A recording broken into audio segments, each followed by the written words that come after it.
दोस्तों स्वागत है आप सभी का आपके channel glory of math SSC में। तो साथ ही जैसा कि आपको पता है कि एनटीपीसी का एग्जाम अब बहुत जल्दी होने वाला है, तो उसी को मद्देनजर रखते हुए एनटीपीसी के टॉप 10 प्रीवियस ईयर के सवाल हम लेके आए हैं इस वीडियो में। आप देखिए, एनालिसिस करिए कि ये एकदम हूबहू सवाल जो है आपके एग्जाम में देखने को मिलेंगे। ठीक है, तो आइए स्टार्ट करते हैं। ये ध्यान रखिएगा, ये प्रीवियस ईयर का क्वेश्चन है। ठीक है, तो सबसे पहले आप इसको सॉल्व करिएगा, फिर उसके बाद जो है इसका सोल्यूशन देखिएगा। ठीक है, तो आइए स्टार्ट किया जाएगा। देखिए, वो भी ट्रिक के साथ इस वीडियो में आपको इस सारे क्वेश्चन को सोल्यूशन किया जाएगा। ठीक है, आइए सबसे पहले स्टार्ट कर लिया जाता है। देखिए, सबसे पहले हम लोग स्टार्टिंग करेंगे एक मोटिवेशनल थॉट के साथ। मोटिवेशनल थॉट इस प्रकार है कि असफलता एक चुनौती है, इसे स्वीकार करें, क्या कमी रह गई देखें और सुधार करें। ठीक है भाई, तो अगर आप लोग कहीं से भी ये वीडियो देख रहे हैं, अगर लगातार आप लोग असफल हो रहे हैं तो घबराने की कोई बात नहीं है। आप देखिए कि आप में कमी क्या है तथा उस पॉइंट को पकड़ के सुधार करिए और आगे बढ़िए। ठीक है, तो आइए अब स्टार्ट करते हैं भाई साहब। क्वेश्चन नंबर फर्स्ट ये रहा आपके स्क्रीन पर। देखिए क्या बोल रहा है कि यदि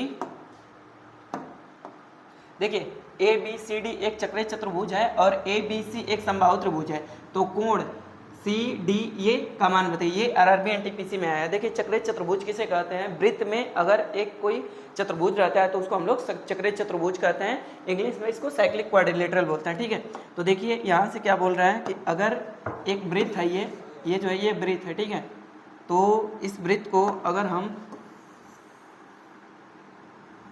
एक सेकंड, ठीक है, देखिए ये वृत्त है। ठीक, और वृत्त में अगर कोई जो है क्वाड्रिलेटरल है जिसकी चारों साइड जो है सर्किल को टच करते हुए बने, जिसकी चारों साइड जो है सर्किल को टच करते हुए, एक सेकंड हटाइए, ऐसे जैसे मान लीजिए कि ये जो है ये ऐसे, तो इस प्रकार की जब आकृति बनेगी तो उसको हम लोग साइक्लिक क्वाड्रिलेटरल बोलेंगे, यानी चक्रीय चतुर्भुज बोलेंगे। ठीक है, चक्रीय चतुर्भुज की एक प्रॉपर्टी होती है कि उसके आमने सामने के कोणों का योग जो है 180 डिग्री होता है। ठीक है भाई, तो देखिए अगर हम इसका नाम दे देते हैं, ये जो है ए है और ये जो है बी है और ये जो है सी है और ये जो है डी है। आगे आपसे बोला है कि ए बी सी एक समबाहु त्रिभुज है, यानी कि ये बी सी एक समबाहु त्रिभुज है। ऐसे हमने इसको खींच दिया।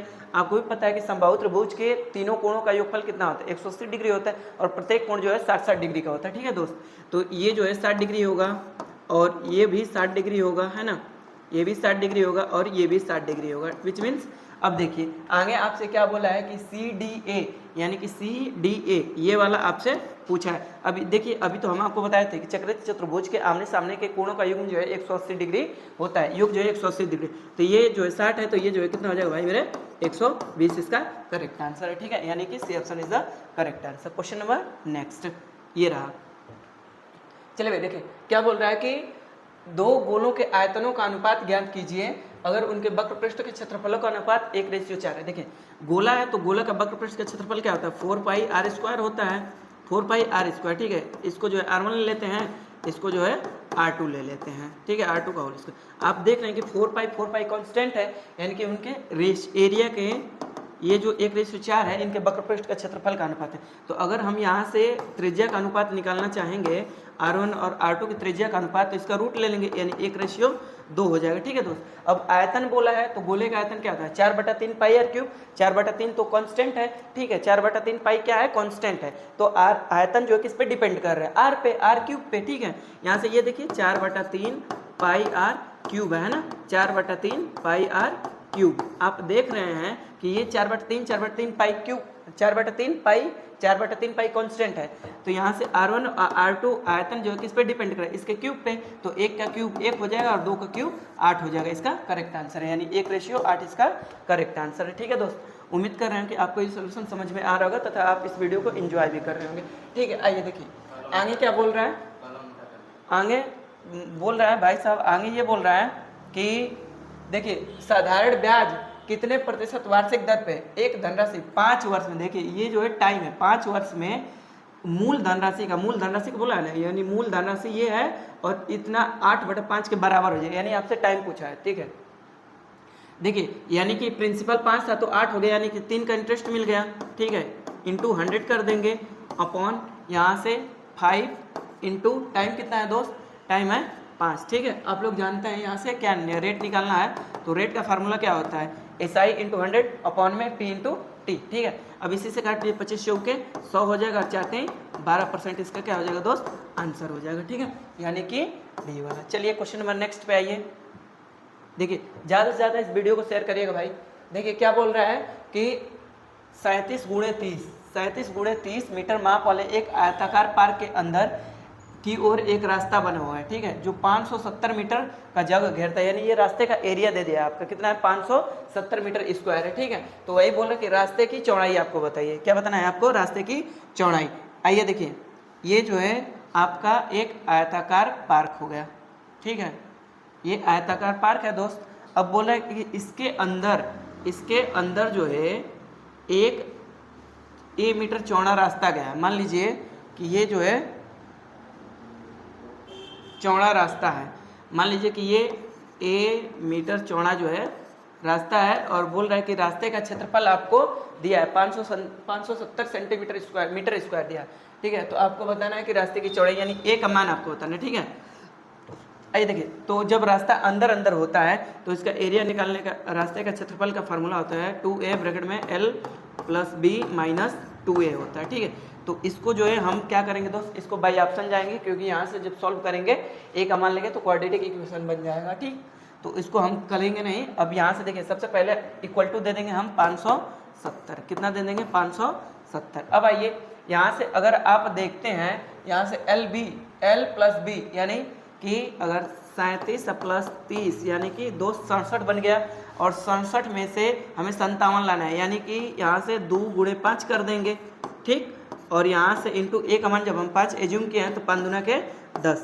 जब आप इसको फर्दर सॉल्व करते हैं तो 67 हो जाएगा, 67 में से 10 जाएगा 57, 57 में 10 का गुणा करेंगे तो 570, यानी किससे सेटिस्फाइड हुआ भाई मेरे, 5 से। यानी ए रास्ते की चौड़ाई जो है कितनी है, 5 मीटर लंबा रास्ता है। ये ध्यान रखिएगा कि अंदर रास्ता है, जब बाहर रास्ता होगा तो दोस्त यहाँ पे क्या हो जाएगा, माइनस की जगह पे बाहर के लिए हम यहाँ पे लिख देते हैं 2A L + B और प्लस यहाँ से 2A हो जाएगा, और यही बीचों बीच रहा है तो A फिर L + B - A हो जाएगा दोस्त, ध्यान रखिएगा, ठीक है। इंपॉर्टेंट क्वेश्चन है। आगे क्वेश्चन नंबर नेक्स्ट है, ये देखिए बोल रहा है कि एक वस्तु को 390 रुपये में बेचने पर विक्रय मूल्य पर, देखिए विक्रय मूल्य पर 20% का लाभ होता है, तो वस्तु का CP बताइए। देखिए 20% का लाभ का मतलब क्या है, 20% का लाभ का मतलब है 1/5, क्या है 1/5, और लाभ हुआ है तो लाभ जो है CP पर होता है, यानी 5 यूनिट जो है CP है, 1 यूनिट जो है प्रॉफिट है, तो SP जो है कितना हो जाएगा दोस्त, SP जो है 6 यूनिट हो जाएगा।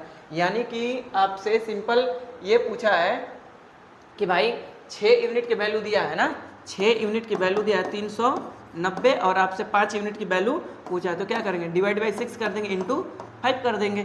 अब एक बात बताइए, जब भी आएगा आंसर तो 390 से तो छोटा ही आएगा, तो ये 425 तो कभी भी नहीं हो सकता, और 525 भी नहीं हो सकता, है ना भाई। अब यहाँ से देखिए इसको वो करिए, कटाइए 6 के 36, कितना लगा 3 6 5 30, और इकाई के अंक पे क्या आएगा 50 25, यानी इकाई के अंक पे 25 आएगा, तो 325 का करेक्ट आंसर है, ठीक है दोस्त। आइए सबसे प्रॉफिट लॉस का आसान सवाल था।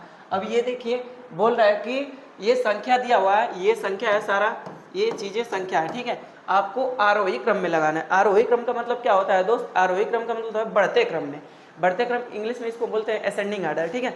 तो अब देखिए आप बढ़ेंगे कैसे, जैसे सबसे पहले छोटा अमाउंट होगा, फिर उसके बाद बड़ा, फिर उसके बाद बड़ा, और लास्ट में सबसे बड़ा। यानी हमको सबसे पहले चेक करना है कि इसमें सबसे छोटा है कौन, ठीक है। तो यहाँ से देखिए -0.96 है, और यहाँ से माइनस में ये है, तो जिस पे ज़्यादा माइनस रहता है वो संख्या जो अपने आप में छोटी होती है। तो यहाँ से सबसे पहले 1 आएगा, ठीक। अब यहाँ से देख लीजिए सबसे पहले 1 जो है कौन सा ऑप्शन है, सबसे पहले 1 जो है यही वाला आंसर है, तो ज़्यादा हम अपना दिमाग नहीं लगाएंगे और फिर आगे बढ़ जाएंगे, ठीक है। ये रहा क्वेश्चन नंबर नेक्स्ट। देखिए बोल रहा है कि एज से सवाल है, बहुत अच्छा सवाल है। बोल रहा है कि वर्तमान में माँ की आयु उसकी पुत्री की आयु के 3 गुनी है। यहाँ से देखिए हम लिख लेते हैं, यहाँ पे मदर और यहाँ पे जो है डाटर। प्रेजेंट एज दिया है कितनी है, 3 गुनी है, 3:1 है, ठीक। आगे बोल रहा है कि 5 वर्ष पहले, तो यहाँ से माइनस, इसको क्रॉस प्रोडक्ट से हम करेंगे लड़ाई कंसेप्ट, ठीक है, -5 -5। अब बोल रहा है कि उसकी आयु उसकी पुत्री की आयु की 4 गुनी थी, तो कर लेते हैं 4:1 कर लेते हैं। आगे क्या पूछा है कि पुत्री की वर्तमान आयु बताइए, यानी डॉटर का पूछा है, ठीक है। आइए लड़ाई कंसेप्ट देखिए, लड़ाई कंसेप्ट में होता क्या है, ऐसे क्रॉस मल्टीप्लाई कर रहे हैं, 3 1 जा 3 और 4 1 जा 4, दोनों का डिफरेंस ले लेंगे एक बार फिर से। 3 एकम 3 और 4 एकम 4, अंतर कितने का दोस्त, अंतर 1 का, आप बोलोगे अंतर 1 का, ठीक है। अब यहाँ से इसका ऐसे गुणा करिए, 5 एकम 5 और यहाँ से देखिए 5 चौके 20, अंतर कितने का, 5 और 20 का अंतर कितने का, 15 का, ठीक है, 15 का, यानी 1 यूनिट की वैल्यू कितनी है, 1 यूनिट की वैल्यू 15 है, ठीक है। अब डाटर तो एक ही यूनिट है ना, डाटर एक ही यूनिट है, तो 15 इसका करेक्ट आंसर हो जाएगा, ठीक है भाई। अगर मदर का पूछता तो 1 यूनिट की वैल्यू जो है कितना है 15, तो 3 यूनिट की वैल्यू जो है मल्टीप्लाई बाई 3 कर देते, तो ये जो है क्या निकल के आ जाता, ये जो है मदर का निकल के आ जाता, ठीक है दोस्त। आइए क्वेश्चन नंबर नेक्स्ट, एज का आसान सवाल था, ये देखिए मस्त सवाल है अलजेब्रा का। देखिए बोल रहा है कि यदि a + b + c = 17 है, a + b + c = 17, a × b × c = 168 है, ab + bc + ca = 94 है, तो आपको बताना है a³ + b³ + c³ के वैल्यू बताइए, ठीक है। ये RRB NTPC 2021 में सवाल आया हुआ है। तो देखिए सबसे पहले इसको हम सॉल्व करेंगे। आप जानते हैं कि a³ + b³ + c³ - 3abc का फार्मूला क्या होता है, a + b + c होता है, फिर दूसरे ब्रैकेट में a² + b² + c² माइनस, यहाँ से माइनस ab - bc - ca होता है, हमने माइनस कॉमन ले लिया है, तो ab + bc + ca होता है। अब यहाँ से सब कुछ वैल्यू अगर हम रखते हैं तो यहाँ पे हमें इसकी वैल्यू नहीं पता है, a² + b² + c² की वैल्यू हमें नहीं पता है, तो हम एक काम करेंगे कि a + b + c का होल स्क्वायर का फार्मूला हमको आता है ना, तो उसी पे तोड़ेंगे दोस्त। देखिए a + b + c का होल स्क्वायर क्या होता है, a² + b² + c² और यहाँ से 2ab 2bc 2ca होता है, तो 2 हमने कॉमन ले लिया। अब आइए इस पे सॉल्व करते हैं। तो ab + bc + c का मान कितना दिया है, 17, 17 का स्क्वायर कर देंगे तो 289 हो जाएगा, ठीक है। 17 का स्क्वायर जो है 289। फिर आगे देखिए इसकी वैल्यू तो हमें फाइंड आउट करनी है, तो a² + b² + c² equal to, sorry equal to नहीं होगा, प्लस होगा दोस्त। यहाँ से 2 × ये इसकी वैल्यू जो है a b b c c a के वैल्यू जो है 94 दिया है ना, तो यहाँ से जब इसका मल्टीप्लाई करेंगे दोस्त तो 188 हो जाएगा, इधर ला के घटा देंगे तो a² + b² + c² की वैल्यू जो है आपको मिल जाएगी 101, कितना हो जाएगा 101 इसकी वैल्यू हो जाएगी, ठीक है। अब यहाँ पे काम खत्म नहीं हुआ दोस्त, अभी एक स्टेप और आपको आगे चलना है, ठीक है। अब आइए देखिए यहाँ से अब रखते हैं वैल्यू पुट, अब सबका वैल्यू तो हमें पता ही है, तो यहाँ से देखिए a³ + b³ + c³ - 3abc की वैल्यू दिया है, a × b × c की वैल्यू दिया है कितना 168। अब देखिए दोस्त a + b + c की वैल्यू दिया है 17, ठीक है। फिर यहाँ से देखिए ब्रैकेट में a² + b² + c² की अभी हमने वैल्यू निकाला 101, ठीक है भाई। अब यहाँ से माइनस ये जो है इसकी वैल्यू ab + bc + ca की वैल्यू 94 दिया है। अब देखिए यहाँ से दोस्त जब इसको पूरा सॉल्व करेंगे, यहाँ से देखिए सबका इकाई का अंक अलग अलग है ना, तो हम इसको इकाई के अंक से सॉल्व करेंगे। यहाँ से जो है घट पिट के कितना है हमारा, जब घटाएंगे तो यहाँ से 7 आ गया, ठीक है। 17 7 यहाँ से 7 आ गया, 17 7 119 हो गया दोस्त, 17 7 119। अब यहाँ से देखिए इकाई का अंक 8 तरीके 24 बनेगा 4, और उधर जाके जुटेगा तो 9 में 4 जोड़ेंगे तो जो आंसर आएगा तो उसका इकाई का अंक क्या होगा 3 होगा, उसका इकाई का अंक क्या होगा 3 होगा, तो ये इसका करेक्ट आंसर 623 इसका करेक्ट आंसर। बाकी आप पूरा सॉल्व करेंगे तो इसका मल्टीप्लाई करेंगे तो 504 होगा, 504 उधर जाके जुट जाएगा 119 + 504 = 623 हो जाएगा, ठीक है। तो पूरा सॉल्व नहीं करना है भाई मेरे, ठीक है, स्मार्ट वर्क करना है। ये रहा अगला क्वेश्चन। देखिए बोल रहा है कि एक समद्विबाहु समकोण त्रिभुज के कर्ण का माप जो है 8 सेंटीमीटर है, कर्ण का माप कितना है 8 सेंटीमीटर है, और त्रिभुज का क्षेत्रफल ज्ञात कीजिए। यानी कि एक समद्विबाहु समकोण है ना। आइए देखिए समद्विबाहु समकोण त्रिभुज है, एक समद्विबाहु समकोण त्रिभुज है, ये रहा भैया आपका समद्विबाहु समकोण त्रिभुज, ठीक। आइए देखिए क्या बोला है कि समद्विबाहु समकोण में कर्ण की माप जो है ये 8 है, ये जो है कितना है 8। अब इसका नाम ले लेते हैं, ये बी और ये सी है ना दोस्त। तो यानी समद्विबाहु समकोण है, यानी ये भुजा और ये भुजा आपस में बराबर होगी। तो आप जानते हैं पाइथागोरस थ्योरम क्या बोलता है भाई मेरे, पाइथागोरस थ्योरम अगर आप इसको a मानते हैं, इसको b मानते हैं, इसको c मानते हैं, तो c² बराबर क्या होता है रूट में a² + b² होता है, ठीक है, रूट में a² + b² होता है। तो अब आइए यानी कि 8 का स्क्वायर 64, अगर एज्यूम करिए ये 32 रहा होगा, ये 32 रहा होगा, तभी तो ये जो है 64 बना होगा, रूट 32 ये रूट 32 से, तो ये जो है कितना बन जाएगा 64। अब रूट 32 को हम क्या लिख सकते हैं, 4 रूट 2 लिख सकते हैं, 4 रूट 2 है ना। तो बस अब ये आधार हो गया और ये ऊंचाई हो गया। तो त्रिभुज का क्षेत्रफल क्या होता है, 1/2 आधार गुणे ऊंचाई, ठीक है, 1/2 आधार गुणे ऊंचाई, 1/2 आधार कितना है भाई मेरे 4 रूट 2 इंटू 4 रूट 2, ठीक है। तो यहाँ से देखिए अब इसको पूरा सॉल्व कर ले, चर चौके 16 इंटू ये रूट 2 में रूट 2 का गुणा करेंगे तो क्या बन जाएगा 2 और ये बटा में 2 है, ये इससे इसको काट दिया, यानी 16 इसका करेक्ट आंसर है। A option is the correct answer. देखिए यहाँ पे बहुत सारे बच्चे कंफ्यूज में होंगे। देखिए हमने क्या किया है कि हमने यहाँ पे जो है ये रख दिया 8 का स्क्वायर, यहाँ पे रख दिया हमने 64, ठीक है। फिर जो है हमने जब सॉल्व किया तो इसको हमने मान लिया कि भाई साहब ये रूट 32 है, ठीक है। अब ये भी रूट 32 होगा भाई। अब देखिए तो रूट 32 का स्क्वायर करेंगे तो 32 होगा, और यहाँ पे रूट 32 का स्क्वायर करेंगे तो 32, 32 और 32 64। तो हमने ए एज्यूम करके किया है, बाकी आप एक्स करके सॉल्व करेंगे तो कर लेंगे, कोई दिक्कत वाली बात नहीं है, थोड़ा सा लंबा जाएगा। अब देखिए ये जो है डीआई से भी एक क्वेश्चन मान के चलिए कि आपके आरआरबी एनटीपीसी में डीआई से एक क्वेश्चन, एक या दो क्वेश्चन फिक्स है प्री में। अब आइए देखिए क्या बोल रहा है कि भाई साहब ये नीचे जो है पाई चार्ट कार बनाने के साथ कंपनियों के विभिन्न J1 J2 J3 dot dot ऐसे करके दिया हुआ है, ठीक है। अब एक कार को बनाने में टोटल जो है आपको कितने घंटे लगते हैं, 1200 घंटे लगते हैं, ठीक है। 1200 घंटे का समय लगता है टोटल मैन्युफैक्चर करने में, एक कार को टाइम है। तो बोल रहा है कि भाई साहब ये देखिए समय देखिए J2 तथा J5, ध्यान रखिए क्वेश्चन को देखिए, J2 तथा J5 प्रक्रिया में कुल कितना समय लगेगा। आओ भाई J2 कहाँ भाई, J2 देखिए 18% और J5 जो है कितना है 12%, तो 18 और 12 30%, यानी टोटल J2 और J5 को मिलाएंगे तो टोटल 30% समय लगेगा, है ना। अब जब सारा डाटा आप मैचअप करेंगे तो 100% के इक्वल होगा। तो 100% की वैल्यू जो है कितना दिया है दोस्त, 1200 दिया है ना, 1200 सिंपल, ठीक है। तो आप यहाँ से बहुत सारे तरीकों से इसको निकाल सकते हैं, इससे इसको काट दीजिए, ठीक है। तो 1% की वैल्यू जो है आपकी कितनी हो गई भाई मेरे 12 आ गई, और J1 J2 दिया है, J2 और J5 है ना भाई, J2 और J5 का दोनों मिला करके दिया है तो 30% आ रहा है। तो 12 इंटू 30 इक्वल टू 12, 360 इसका करेक्ट आंसर है, यानी 360 घंटा इसका करेक्ट आंसर है, ठीक है।